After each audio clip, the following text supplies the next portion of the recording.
So today I'll be doing a video discussing Natsu becomes a dragon. Now yes, the title does not lie. Today I'll be discussing Natsu's full body dragon transformation, because after Fairy Tail Dragon Cry, we see Natsu get a little mini dragon transformation, but that led a lot of people, including myself, to believe if Natsu's going to get a full body transformation. And today I'm going to be bringing you guys good news on why we may be seeing that coming pretty damn soon. But yo, we know that Natsu, he is going to need the strength of the dragons for his upcoming battles. And I'm not talking about just with the Fairy Tail 100-year quest, because we know about the holy pentadrakes and the new dragon gods, but there's a lot of other strong people who Natsu he's going to need the strength for, not just for the holy pentadrakes. And number one is going to be the 5th generation dragon slayers, because yo, you cannot sleep on this guild, because this is a guild full of evil dragon slayers essentially, but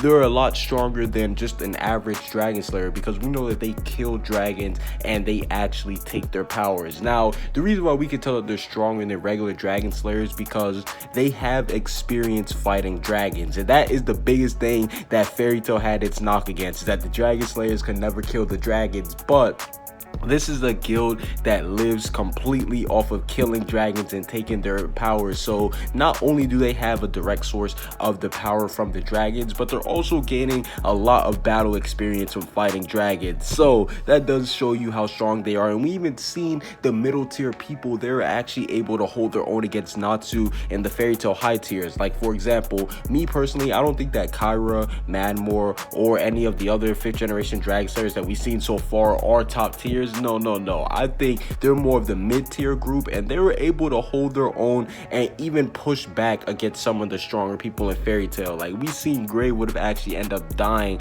to one of the 5th generation dragon slayers had it not been to Brandish. So that just goes to show you that their strength is going to be immeasurable, and Natsu, he is going to need some type of power up in order to fight them. And what better power up would it be than a full body dragon transformation to fight against a guild full of dragon killers? Because yo, we seen that Natsu, he was completely against the idea of killing dragons. So that right there just shows you that this whole guild that's built off of killing dragons, they're basically like Natsu's mortal enemy, and we know that they're pretty strong. So Natsu, he won't be able to take them out without having some huge power. And we also know of Toka, and this is definitely one of the most exciting things of Fairy Tail 100-year quest, is the identity of Toka, just because she's already been hyped up a lot. We know that she's basically been being compared to Zeref when it comes to magic power and potency and all these other good things. So that just goes to show you how strong she really is. And we've seen she actually did take out all of the top tiers at the guild. Yes, everybody who's not on the Fairy Tail 100-year quest, all the top tiers like Laxus, Gagio, and those guys, they all have already been taken out by Toka. So that just goes to show you that she is no joke. And we also know that she has the whole split personality thing like Zeref going on. So I can't wait to see what that'll do, or what Hiro Mashima will do with that, because we saw how good of a writing he did with Zeref. I don't know if they're going to go as in depth with it as they did with Zeref, I don't know if they're going to do it as much as they did with Toka, because I don't think that Hiro Mashima is just going to want to do a rehash of Zeref with the whole split personality thing. So I do think he'll take a different approach to it. So I am excited to see what Toka will have to offer for us, because she's already looking very strong, and we know that she wants to meet Natsu.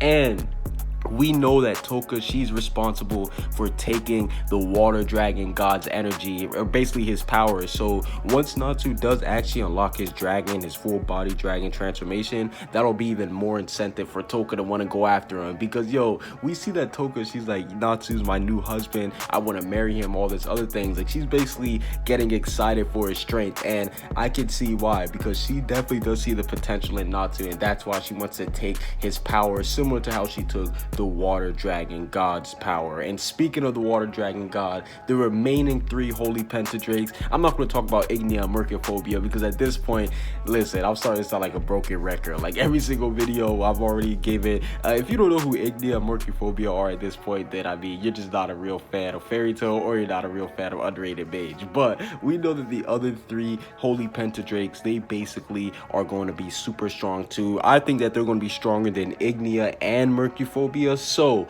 with all that being said, we know that just based off of the 3 main opponents for the Fairy Tail 100-Year Quest series, the 5th generation Dragon Slayers, Toka, and the Holy Pentadrakes, Natsu will definitely need this strength to come in handy.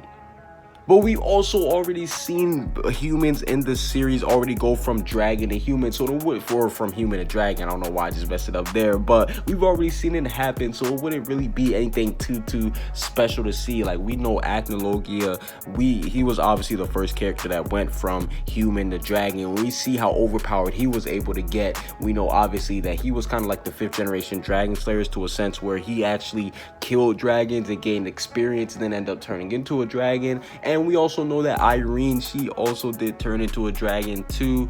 Obviously, anime onlys there got a huge treat. They're gonna, once you guys see Irene's backstory, you'll know what I mean. But we've seen her in her dragon form. She's still very overpowered. Hell, I would like to see what she'll be able to do against Acnologia in her dragon form. I think that would be a great fight. And the last human that we've seen that can actually do it is Syria, who is actually the creator of the 100-Year Quest, the person who wants the Holy Pentadrakes dead. Now, we don't know why he wants the Holy Pentadrakes gone, because from what it looks like, they don't seem like they're necessarily evil. Like, I'm not saying that they're 100% good guys either, but it seems like that they're basically doing their own thing. They don't really get too involved unless, you know, something, like they said, unless something catastrophic happens. They seem to be minding their own business. So it is interesting on why Syria wants them destroyed, but nonetheless, he is the 3rd person who could use the transformation. So that's just to show you guys that it's not too far-fetched to believe that Natsu would actually be able to do this. And we actually seen the vice versa too, because we know that Ignia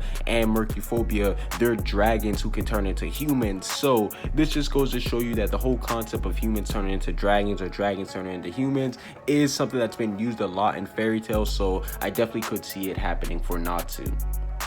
And speaking of big things happening for Natsu, I do believe that 2 big things can come out of this. Number 1, this can be Natsu's first major training arc, because yo, let's be honest, Natsu, he hasn't had one of those deep and one of those good training arcs like how, you know, one of those typical shonen series will have, like how a Naruto would have, or a One Piece or Dragon Ball Z, or, you know, Bleach, or any type of shonen would have. Natsu has yet to have that big training arc, but I do believe that this will be Natsu's training arc, him learning how to control his dragon transformation, because we know that Natsu, once he actually did turn into a dragon, or at least get a little bit of the dragon power, he lost control and he wasn't able to control himself. So what better training arc would it be than to have Natsu learn how to gain control over himself and not actually lose his consciousness, because we know that it is possible for people to go crazy once they do make the step from dragon to human, or from human to dragon. So I definitely do think that Natsu, he will need somebody to guide him, and there's 2 people who I think could be his trainer. Number 1, I obviously think it could be Mercuphobia, just because this was the first Holy Pentadrake member that he met. He bonds with him the most. Well, I mean, maybe he bonds with Igneos more because that's kind of like his new stepbrother, and they're fighting for who could get Igneos' attention more. So I don't know, maybe he does bond with him a little bit more, but minus the whole family ties thing, we see that Natsu, he actually genuinely likes Mercuphobia, and he knows firsthand how strong Mercuphobia is. So I could definitely see, once Mercuphobia actually is rested up, Natsu, he could actually go to him for training. Or the second person who I believe Natsu could go to for trading is Acnologia. Yes, I do believe that Acnologia, he could be Natsu's trainer. Now hear me out. We know that right before Acnologia died, Natsu was the only person to touch his heart, and we seen Natsu was telling him, yo, if you would have just had the power of friendship, you would have been good. And we seen Acnologia, he was like, oh, the power of friendship, I see you. Regardless of whether you liked it or not, it still happened. So that just goes to show you that Natsu, he did have an impact on Acnologia, and we know that Acnologia at that point, he was dimensional level. He was able to hop from dimensions. He was basically a god at that point. I'm saying it, Acnologia at that level, he could take out beers. That's all that I'm saying. And we know that Acnologia, since he is able to hop through dimensions, who's not to say that he wouldn't be able to use his magic powers to actually go and meet Natsu in a whole nother realm. Maybe he could do something similar to that, to what he did in the final fight, and actually bring Natsu to a whole nother realm. We've seen it before with Otir. She obviously did it in the Alvarez Empire arc, where she kind of controlled a certain arc in space of time. I do believe that Acnologia is capable of doing that. And yo, especially after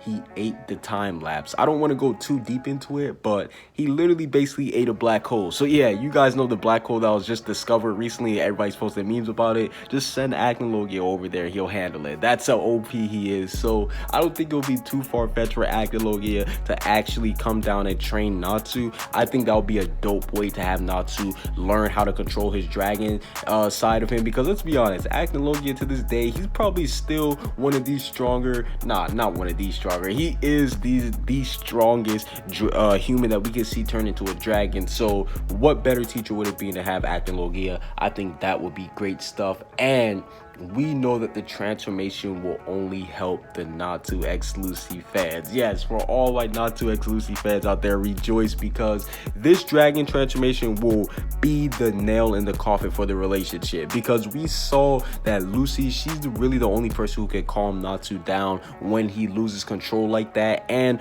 we know that Lucy, she's basically going to want to stay by Natsu's side. She's not going to want to let Natsu basically turn evil or anything like that, because we saw that Mercuphobia, he even said that he called himself evil because he's killed many humans and many different civilizations and things. So Lucy, she's going to want to make sure that Natsu doesn't turn out like Mercuphobia or go through any of the things that Mercuphobia did. So I definitely do think that she will stay by his side even more than what she already does. So this does obviously mean that Natsu x Lucy is going to be 100. Well, it was already 100% confirmed prior to this, but I do believe that this once he actually does unlock his dragon form, this will be the reason why basically the relationship happens, because of how much Lucy's gonna have to show us how much she cares for her. Because yo, we seen with the end of the END transformation, she was literally ready to risk her life form. She literally took on a demon mutation. So that just goes to show you that Lucy, she will do whatever it takes in order to save Natsu from falling to despair. And last but not least, Natsu, I do believe that this will be his way to become the king of dragons, and he will finally be able to surpass his father Igneel. And I really do like the whole introduction of Igneel, because now that there is somebody who is gunning for the title to surpass the king of dragons, I think that this can be a good motivation for Natsu, because yeah, Igneel was his dad, and his dad was the king of dragons. So it's only right that Natsu or Igneel, whichever son ends up winning the battle, they'll become the new king of the dragons. And I obviously do think that that winner will be Natsu. So I do believe that once Natsu does actually become a full-fledged dragon, he will become the new king of the dragons. Comment what you guys think down below. Subscribe if you haven't. Peace out.